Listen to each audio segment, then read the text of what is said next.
Charges have been filed in the torture case out of Southern California. Police found 13 siblings held captive and tortured for years at their California home. One of the siblings was able to escape and contact the police. Doctors described them as malnourished, but in stable condition. Louise and David Turpin were arrested for child endangerment. Earlier, the Riverside County District Attorney listed the criminal charges filed against the couple and how long they would face in prison. The charges that we filed are the following. We have filed 12 counts of violation of Penal Code Section 206 against both David and Louise Turpin. That is torture. We filed 1 count of a violation of Penal Code Section 288B1 against David Turpin, which is lewd act on a child by force or fear or duress. We've filed 7 counts of violation of Penal Code Section 368B1, which is abuse of a dependent adult. We filed 6 counts of 273AA, which is child abuse or neglect.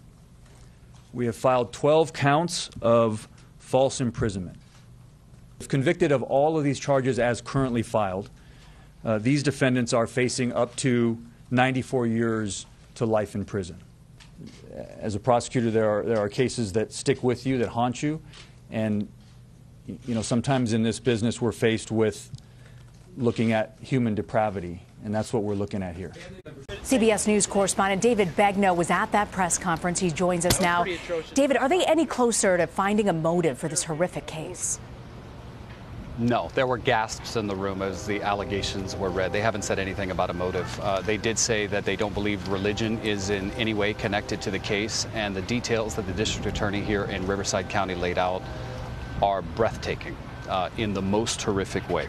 Starts with the kids apparently slept all day and got up and stayed awake all night with the parents. As a punishment, they were tied up with rope. One victim was hog-tied. When that victim escaped, the defendants started using chains and padlocks, according to the district attorney. The punishments we're told would last for weeks. I'm reading you from the allegations because I don't want to misquote it in any way. The 3 victims were chained. 3 of the victims were chained when the police approached the house. And according to the Riverside District Attorney, as police were making entry into the home, there were 2 of the alleged victims that were freed from those chains. But a 22-year-old was still chained up when officials went into that home in Paris, California, which is about 60 miles east of Los Angeles. The victims were forced to go to the bathroom on themselves where they were chained. They were not allowed to go to the restroom.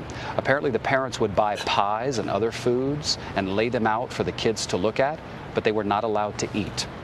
Interestingly, according to the district attorney, one of the children, who we believe may have been a young adult, was allowed to go to some type of schooling, college, if you will, or community college.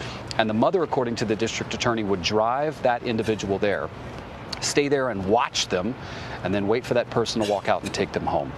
The weights of these children are unbelievable. The 29-year-old alleged victim apparently weighs less than 90 pounds, about 82 pounds. Some of the kids that are 17, 18 years old are said to look like 7 and 8-year-olds. In fact, the district attorney said some of the kids don't even have an understanding of basic education. They don't even know what the police are. But there was that 17-year-old, for whatever reason, who clearly knew who the police were, who, according to the DA, had spent the last 2 years hatching this escape plan. And so the district attorney says the 17-year-old girl on Sunday morning escaped out of the window, called police from a deactivated cell phone, dialed 911, and apparently there was another sibling who left the house with her. But that sibling got scared and went back. So mom and dad may have had a heads up that something might be going awry, and that's conceivably how they were able to free 2 of the kids before the sheriff's detectives walked in. The details are mind-boggling. They are just mind-boggling, David, and also the fact that they have these journals that the children wrote in.